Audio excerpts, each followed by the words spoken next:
Vande Mataram viewers, welcome to my YouTube channel. आज की इस वीडियो में मैं बहुत ही प्रसिद्ध जो टॉपिक है हिंदी साहित्य का विशेष कवि के रूप में सूरदास के बारे में चर्चा करूंगा। सूरदास जी एक महान कवि थे और कवि होने के साथ साथ उनकी जो संगीत में रुचि थी और उनका संगीत का ज्ञान है वो उस बात से भी आप परिचित होंगे इस वीडियो के माध्यम से। यह वीडियो हिंदी साहित्य के विद्यार्थियों के लिए साथ साथ यूजीसी नेट की तैयारी करने वाले विद्यार्थियों के लिए भी बहुत उपयोगी है। मुख्य रूप से इसमें परीक्षा से संबंधित विषय सामग्री, महत्वपूर्ण प्रश्न और उनके उत्तर यानी आदर्श रूप में उत्तर कैसे लिखें इस विषय पर चर्चा की जाएगी। तो सूरदास जी आपको पता है कृष्ण भक्ति जो शाखा है हिंदी साहित्य की उसके प्रमुख कवि या प्रवर्तक है। तो परीक्षा की दृष्टि से पहला महत्वपूर्ण प्रश्न बनता है सूरदास विशेष कवि में सूरदास के जीवन पर प्रकाश डालिए। तो इनके जीवन के विषय में आपको यानी कृतित्व और व्यक्तित्व तो आपको कंप्लीट करके रखना है। देखिए अब जीवन पर प्रकाश डालना है तो आपको उनके जन्म, उनके परिवार के विषय में, उनके निधन के विषय में जानकारी होना चाहिए। साथ ही आपको पता है कि उस समय जो तिथि को लेकर, किसी की जन्म तिथि को लेकर पर्याप्त साक्ष्य नहीं होते थे, तो जो साक्ष्य के आधार पर जहां जहां विवाद है या मतभेद है विद्वानों में उसका भी आपको इस यहाँ पर उल्लेख करना चाहिए। प्रश्न जितने अंकों का पूछा गया उसके हिसाब से, अगर 2 अंक का पूछा गया है तो आप सीधे सीधे लिखिए। अगर यही प्रश्न 5 अंक में पूछा गया है तब आपको उसको ये भी लिखना है कि विद्वानों यानी इनके जन्म विषय को लेकर जो मतभेद है वो भी आप लिख सकते हैं। अगला प्रश्न है सूर्य के वात्सल्य वर्णन की प्रमुख विशेषताओं का वर्णन कीजिए। तो आपको पता है वात्सल्य जो है एक प्रमुख रस है और उसकी जो विशेषताएं हैं उसके बारे में आप लिखिएगा। सूरदास जी ने कृष्ण की भक्ति में बहुत से पद गाए हैं।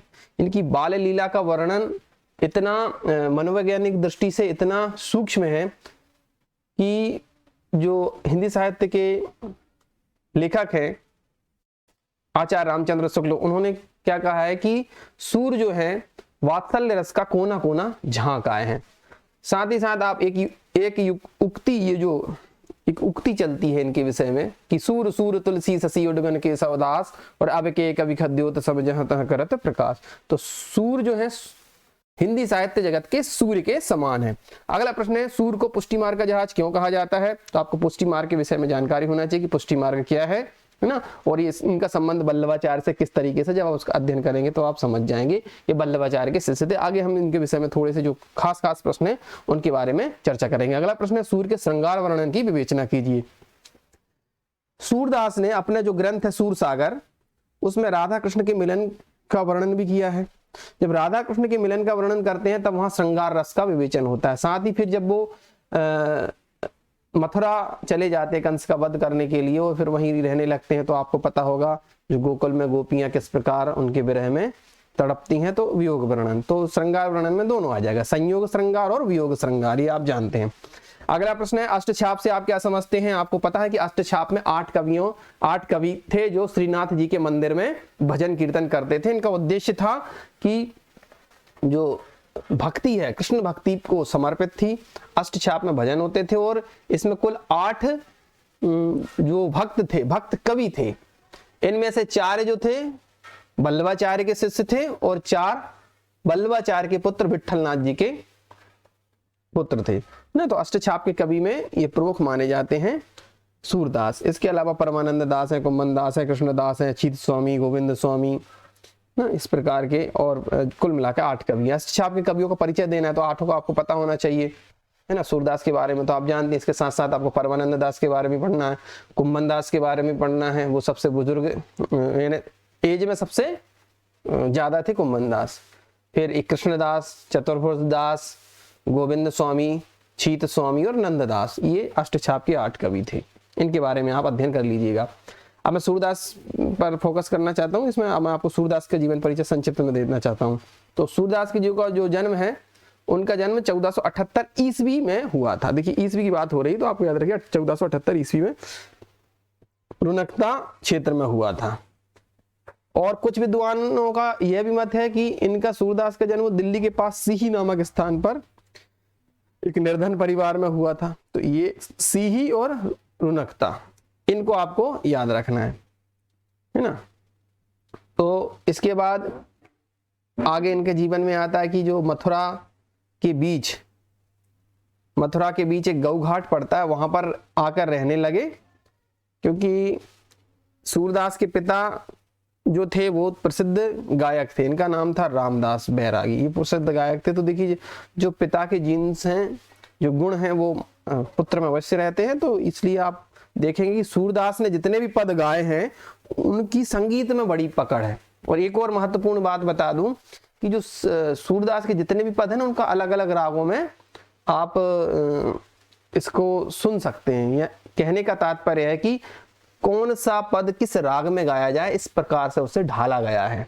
जब आप इनके संगीत विशेषज्ञ के रूप में इनके पदों का अध्ययन करेंगे, या फिर क्लासिकल कोई गायक है, इन्हें प्रसिद्ध सूर्य का पद है अबलो नसा, हमारा एक प्रसिद्ध कौन सा सूर्य का पद है कि मेरो मन अनंत कहाँ सुख पावे, ये वाला पद है। अब मैं नाचो बहुत गोपाल, ये पद है। हमारे प्रभु अवगुण चित्त न धरो, तो ये आप देखिएगा यूट्यूब पर डालेंगे तो आपको संगीत के रूप में आएगा, उसमें राग भी बताएंगे कौन सा राग है ना। ये तो संगीत की बात हो गई।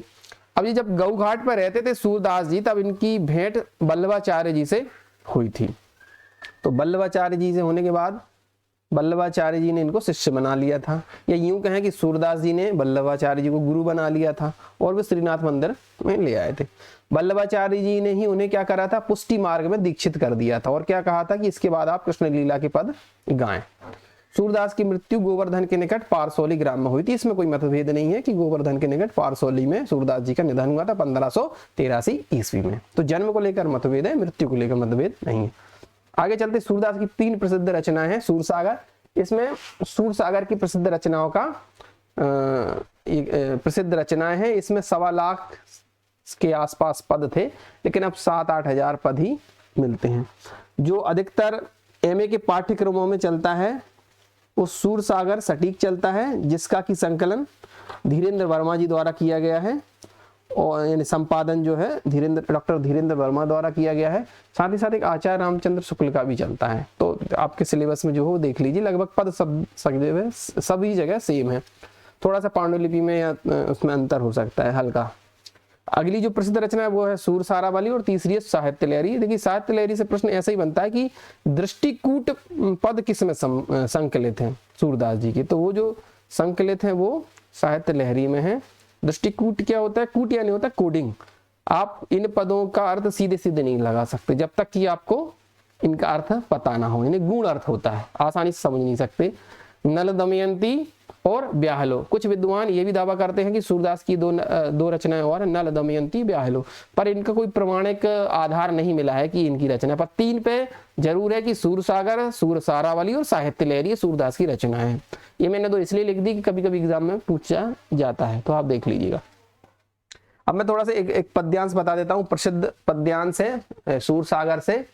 ये जब कृष्ण पहली बार राधा से मिले थे तब का है, और जो 3य सेमेस्टर है एमए हिंदी साहित्य का, उसमें जो आपका सिलेबस है सूरसागर का जो सार है सटीक, जिसकी की मैंने अभी चर्चा की डॉक्टर धीरेन्द्र वर्मा की, तो उसके जो पद हैं उसमें आपका विनय तथा भक्ति के पद हैं, वृंदावन लीला है, गोकुल लीला है और राधा कृष्ण मिलन है।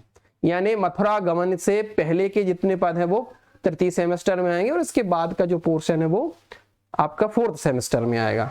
तो ये जो पद मैं आपको बता रहा हूँ, क्योंकि पद्यांश भी आएगा इसमें, याद रखिएगा, तो बता दे। खेलत हरि निकसे ब्रज खोरी, कटि कचली पीतांबर बांधे, हाथ लिए भौरा चकडोरी, मोर मुकुट कुंडल श्रवणनी बर, दसन दमक दामनि छवि छोरी, गए श्याम रवि तनिया के तट, अंग लसति चंदन की खोरी, औचक ही देखी तह राधा नैन विशाल भाल दिए रोरी, नील बसन फरिया कटि पहरे, बैनी पीठ रूलति झकझोरी, संग लरिकनी चलित आवत दिन थोरी, प्रति छवि तन गोरी, सूर श्याम देखत ही रीझे, नैन नैन मिली परी ठगोरी।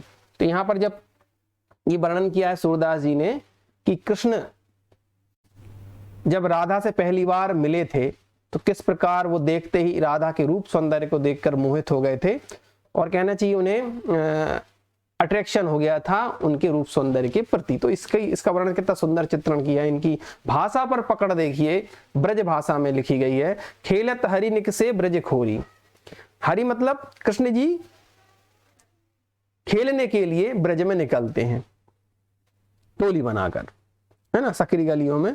और हाथ में उनके क्या है, कटी कछली पीतांबर बांधे। पीतांबर में क्या है, क्या बांधे हुए हैं वो, पीतांबर आप जानते हैं, पीला कपड़ा जो कि वो पहनते थे, कमर में कछली बांधे हुए, और हाथ में क्या लिए हैं, भौरा चकडोरी, यानी वो पहले लट्टू घुमाते थे रस्सी में बांध के, लट्टू वो हाथ में रखे हुए हैं।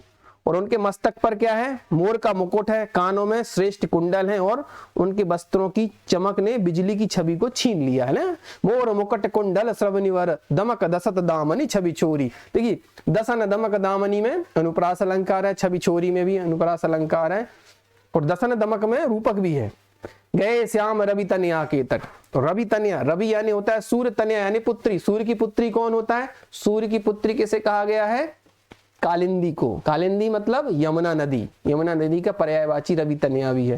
तो गए श्याम रवि तनया के तट, किसके तट पे गए हैं, ब्रज में कौन सी नदी, गोकुल में कौन सी नदी है, यमुना नदी। यमुना नदी के तट पर गए हैं। गए श्याम रवि तनया के तट, अंग लसति चंदन की खोरी। और उनके अंग पर क्या लगा हुआ है, यानी उनके बदन पर, कृष्ण जी के बदन पर चंदन का लेप सुशोभित हो रहा है। और वहां पर क्या हो, औचक ही देखी हैं राधा, और अचानक ही वहां राधा को देख लेते हैं। औचक ही देखी हैं राधा, नैन विशाल भाल दिए रोरी।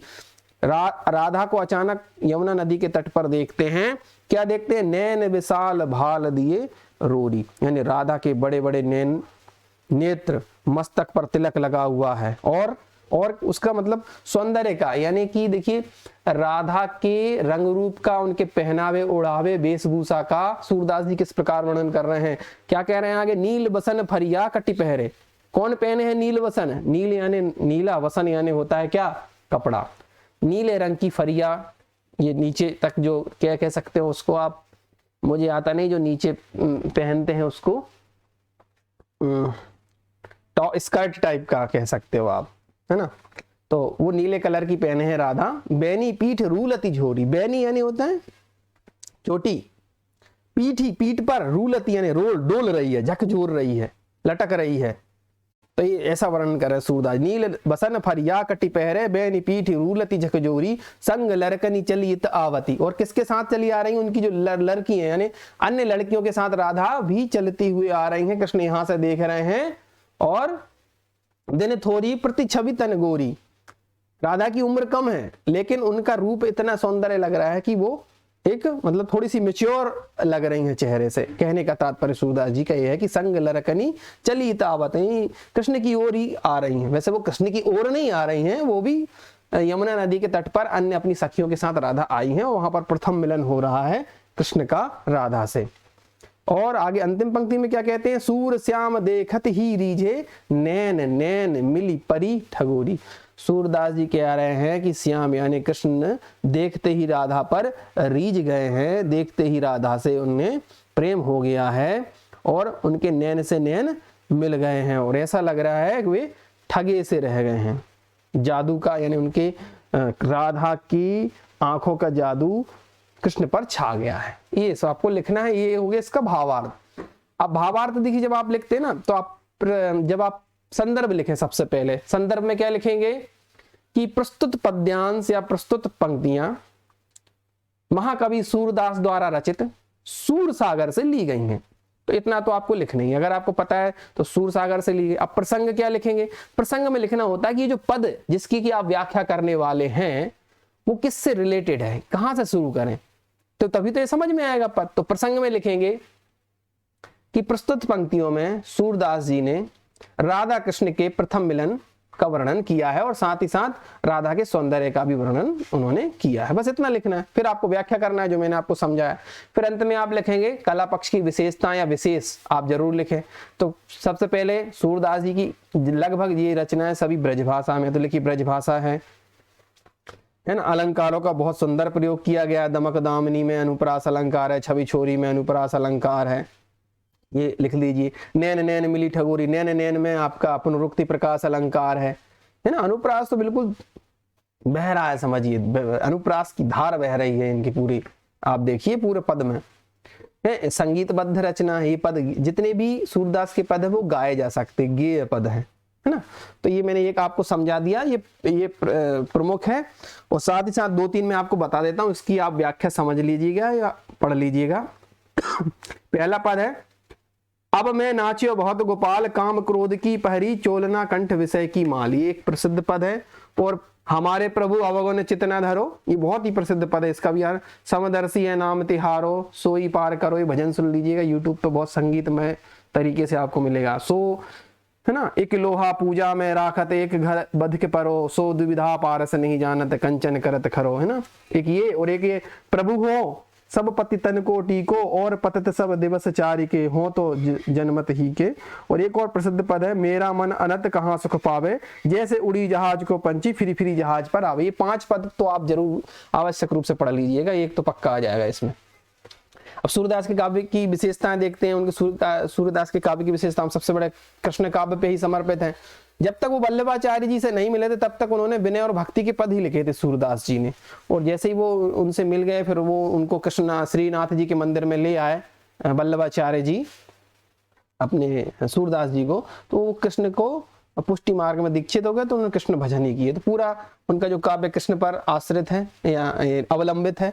श्रृंगार और वात्सल्य का वर्णन उन्होंने बिल्कुल जोरदार किया है, चाहे कृष्ण की बाल लीलाएं हो, कृष्ण की बचपन की जो एक शिशु जिस प्रकार मनोवैज्ञानिक उनका वर्णन किया है उन्होंने। श्रृंगार तो मैंने अभी आपको एक श्रृंगार का पद संयोग श्रृंगार का बता दिया है। वात्सल्य में आप पढ़े होंगे, मैया मोरी कब ही बढ़ेगी चोटी, इस प्रकार के पद। संगीतात्मकता है, बिल्कुल उनकी जितने भी पद हैं गाए जा सकते हैं। गेय शैली का प्रयोग है, उन्होंने बिल्कुल गाया है। भ्रमर गीत, हाँ भ्रमर गीत बहुत देखेंगे, ये जो 4th सेमेस्टर का विषय है इसमें देखिएगा, बहुत ऐसा विरह है कि आप मतलब अगर कोई अच्छे डूब के इन सब पदों को पढ़ेगा तो उसकी भी आंखें द्रवित हो जाएंगी, है ना। तो भ्रमर गीत में आपको मैं बताऊंगा आगे। तो यहाँ पर ये वीडियो समाप्त होता है। वीडियो अच्छा लगा हो तो लाइक कीजिएगा। फिर जल्दी मिलते हैं अगले वीडियो के साथ। Thank you for watching.